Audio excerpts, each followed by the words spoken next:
Class 10th का chapter first real number. Real number से पहले अपन कुछ नंबर्स के बारे में जान लेते हैं। जैसा पहला नंबर आता है अपना नेचुरल नंबर।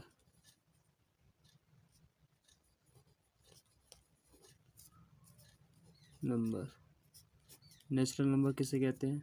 काउंटिंग्स नंबर को अपन क्या कहते हैं? नेचुरल नंबर कहते हैं। जैसे 1 2 3 4 5 और कहाँ तक जाते हैं? इन्फिनिटी तक जाते हैं। ऐसे नंबर को क्या बोलते हैं? Natural number. नेचुरल नंबर के बाद क्या आते हैं? Whole number. होल नंबर मतलब अगर अपन काउंटिंग्स नंबर में जीरो को भी इंक्लूड कर दें तो ये नंबर होल नंबर बन जाते हैं। जैसे 0 1 2 3 4 5 और कहाँ तक जाते हैं? ये इन्फिनिटी तक जाते हैं। इसके बाद अपने आते हैं इंटीजर। इसके बाद क्या आते हैं अपने? इंटीजर। इंटीजर कौन से नंबर होते हैं? इंटीजर वो नंबर होते हैं जिसमें माइनस के भी नंबर भी इंक्लूड हो जाते हैं। पहले अपने काउंटिंग नंबर लिए, काउंटिंग नंबर में जीरो इंक्लूड कर दिया तो होल नंबर बन गए।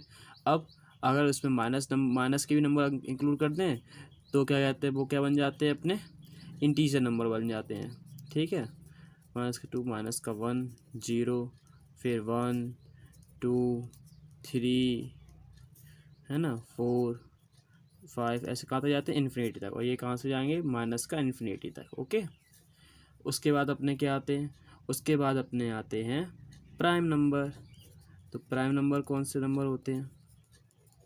प्राइम नंबर उन नंबरों को बोला जाता है जिसके केवल 2 फैक्टर होते हैं। मतलब कि जैसे मैंने 2 लिया, 2 1 के टेबल से डिवाइड होता है और 2 के डिवाइड होता है। इसके कितने फैक्टर हुए? 2 फैक्टर हुए। 2 के केवल कितने फैक्टर? 2 फैक्टर, एक 1 और एक वो खुद। ऐसे कौन सा नंबर लिया मैंने? 3 लिया, तो 3 के कितने फैक्टर हैं? एक 1 और एक 3, है ना। ऐसे नंबर जिसके केवल 2 फैक्टर हो, एक 1 और एक वो खुद, ऐसे नंबर को क्या बोला जाता है? प्राइम नंबर बोला जाता है। उसके बाद अपने कौन से नंबर आते हैं? उसके बाद अपने आते हैं कंपोजिट नंबर। Composite number. तो कंपोजिट नंबर कौन से नंबर होते हैं? कंपोजिट नंबर वो होते हैं जिसके 2 से ज़्यादा फैक्टर होते हैं। जैसे मैंने 4 लिया, 4 1 की टेबल में भी आता है, 2 की टेबल में भी आता है और 4 की टेबल में आता है। तो इसके हो गए 2 से ज़्यादा फैक्टर। तो ये कैसा है? कंपोजिट नंबर है। 6 1 की टेबल में भी आता है, 2 की टेबल में भी आता है, 3 की टेबल में भी आता है और 6 की टेबल में भी आता है। ठीक, तो ऐसे नंबर जो क्या कहते हैं 2 से ज़्यादा फैक्टर रखते हैं उन्हें क्या बोला जाता है? कंपोजिट नंबर बोला जाता है। अगर अपन काउंटिंग नंबर्स में नेचुरल नंबर में 1 को छोड़ दें तो बाकी जितने भी नंबर होते हैं या तो वो कंपोजिट नंबर होंगे या वो प्राइम नंबर होंगे। ओके माय डियर स्टूडेंट्स, इसके बाद अपन आते हैं इवन नंबर पर। किस पे आते हैं? इवन नंबर पर। तो इवन नंबर कौन से नंबर होते हैं? इवन नंबर वो नंबर होते हैं जो 2 की टेबल में आते हैं या 2 से डिवाइड होते हैं। जैसे 2 4 6 8 10 और कहाँ तक जाएंगे? ये भी इन्फिनिटी तक जाते हैं। ठीक है, उसके बाद ऑड नंबर आता है। ऑड नंबर कौन से नंबर होते हैं? जो 2 की टेबल में नहीं आते। जैसे कि 1 3 5 7 9, ये भी कहाँ तक जाते हैं? इन्फिनिटी तक जाते हैं। ओके, उसके बाद अपन पढ़ते हैं क्या? को प्राइम नंबर। उसके बाद क्या पढ़ते हैं अपन? को प्राइम नंबर। को प्राइम नंबर। तो को प्राइम नंबर कौन से नंबर होते हैं? को प्राइम नंबर वो नंबर होते हैं जिसमें ऐसे 2 नंबर, जैसे मैंने ले लिया 6 और 5, ऐसे 2 नंबर जिसका कॉमन फैक्टर केवल 1 ही हो। जैसे देखो 6 के मैंने कॉमन फैक्टर लिखे 1, फिर 2, फिर क्या कहते हैं 3 और कौन सा 6 होता है। लेकिन 5 के फैक्टर लिखूँ तो एक 1 होता है और एक 5 खुद होता है। तो इन दोनों के बीच में कॉमन फैक्टर कौन कौन से हैं? एक तो 1 है और एक 1 है, ये 2 कॉमन फैक्टर हैं। तो ऐसे 2 नंबर, मतलब ऐसे 2 नंबर जिसका कॉमन फैक्टर केवल 1 हो, केवल सिंगल यूनिट 1 हो, उस नंबर को क्या बोला जाता है? वो चलते हैं रैशनल नंबर पे। रैशनल नंबर कौन से नंबर होते हैं? रैशनल नंबर कौन से नंबर होते हैं? रैशनल नंबर उन नंबर को बोला जाता है जो P/Q के फॉर्म में रिप्रेजेंट किए जाते हैं और जिसमें P और Q बिलोंग्स करते हैं Z, मतलब कि इंटीजर नंबर को। किसको बिलोंग करते हैं? इंटीजर नंबर को। और कंडीशन क्या होती है कि Q not equal to zero होना चाहिए, मतलब कि डेनोमिनेटर में अपना कभी जीरो नहीं होना चाहिए। ऐसे नंबर जो पी अपॉन क्यू की फॉर्म में रिप्रेजेंट किए जाते हैं, मतलब फ्रैक्शन में लिखे जा सकते हो, और जिसमें Q not equal to zero होना चाहिए, मतलब सारे पॉजिटिव निगेटिव सारे नंबर रख सकते हो, लेकिन तुम माइनस के मतलब कि क्यू में जीरो नहीं रख सकते, ठीक है। डेनोमिनेटर जीरो नॉट डिफाइन हो जाएगा। उसके बाद अपने आते हैं इर्रेशनल नंबर। कौन से नंबर आते हैं? Irrational number. Irrational number, irrational number कौन से नंबर होते हैं?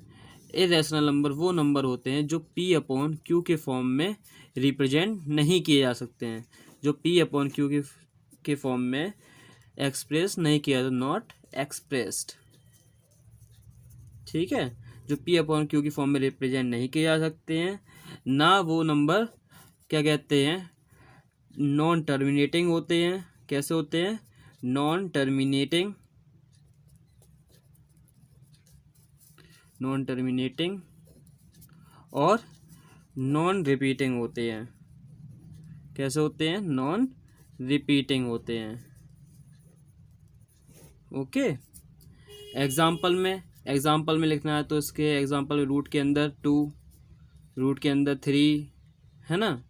और क्या कहते हैं अपन, पाई भी एक ऐसा इरेशनल नंबर होता है, ठीक है। या 1.10110001, फिर 0001, ऐसे नंबर को भी क्या कहते हैं? इरेशनल नंबर कहते हैं, ठीक। इसके बाद अपन आते हैं कहाँ पे?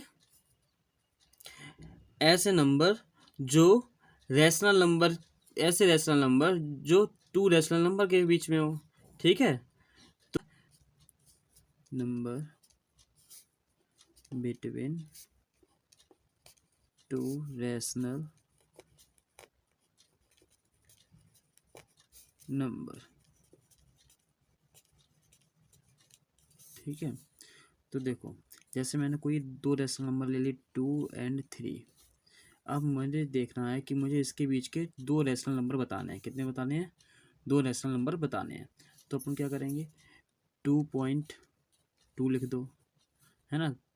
अब देखो पॉइंट हटाया, कितना हुआ? 10 है गया रैशनल नंबर में, कितना आ गया? 22/10, ठीक। ऐसे अगर मैं ले लूँ 2.3, तो पॉइंट हटाया तो 10 आ गया नीचे, कितना हुआ? 23/10। ऐसे आपको कोई भी दो रैशनल नंबर के नंबर बता सकते हो, ठीक है। और अगर तुम्हारे फ्रैक्शन में दे रखे हो तो उसमें क्या, जैसे मैंने कोई लिख दिया 1/2 और 1/3, नंबर दो ले लिए। इन दोनों नंबर के मुझे क्या है, रेशनल नंबर बताने बीच के। तो क्या करो, 1/2 हाफ से मल्टीप्लाई कर दो, किसका? 1/2 प्लस 1/3 का, ठीक है। तो आपका इन दोनों के बीच का रेशनल नंबर आ जाएगा। ओके, इन दोनों को सॉल्व कर देना, आपका बीच का रेशनल नंबर आ जाएगा। Variable between two rational number. देखो, irrational number between two rational number, ठीक है। जैसे मैंने दो रैशनल नंबर कौन से ले लिए, तो फिर से मैं ले लेता हूँ 2 और 3, ठीक है। अब इसके बीच के दो इरेशनल नंबर लिखने होते हैं। रैशनल नंबर कौन से? जिन्हें पी अपन क्यू की फॉर्म में रिप्रेजेंट नहीं कर सकते, और नॉन टर्मिनेटिंग होते हैं, नॉन रिपीटिंग डेसिमल होते हैं। तो जैसे मैंने लिख लिया इनके बीच में 2.1010001, फिर लिख दो 001, फिर 000 और आगे डैश स्लैश। देखो, ना तो ये रिपीट हो रहा है, ना इसका कोई टर्म रिपीट हो रहा है, ठीक है।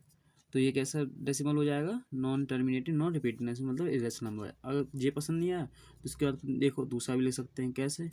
देखो, कोई सा नंबर इसके बीच का कोई सा नंबर 2.4 लिख दिया, उसके बाद 6, 4, 5, मतलब ऐसा कुछ भी लिख दो जो रिपीट ना हो, बस, है ना। 3, ऐसे ऐसे कर चलिए। कोई रिपीट हो रहा है क्या? नहीं हो रहा है, ठीक, कुछ भी ले सकते हो।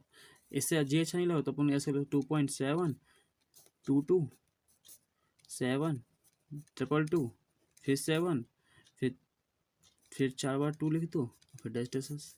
तो आप ऐसे लिख सकते हो, ठीक है। दो रैशनल नंबर बीच इसके आ गए, ठीक। अब इसके बाद पढ़ते हैं अपन क्या, अपन पर देखेंगे rational number between to irrational number, है ना। तो rational number between to irrational number, irrational number. जैसे मैंने देखा √2 और √3 के बीच में आ गया क्वेश्चन कि √2 और √3 के बीच में क्या बताना है अपन को, एक इरेशनल नंबर बताना है। देखो तो इसकी डेसिमल वैल्यू अपन को याद रखनी पड़ेगी, ठीक है। √2 की कितनी होती है 1.4, इसकी कितनी होती है 1.732 है, ऐसी होती है। तो देखो इन दोनों के बीच का कोई एक रेशनल नंबर बताया तो अपन क्या लिख सकते हैं 1.5 लिख सकते हैं, क्योंकि पॉइंट हटाया तो कितना आ गया 15 और 10 आ गया, ये क्या हो गया रेशनल नंबर हो गया।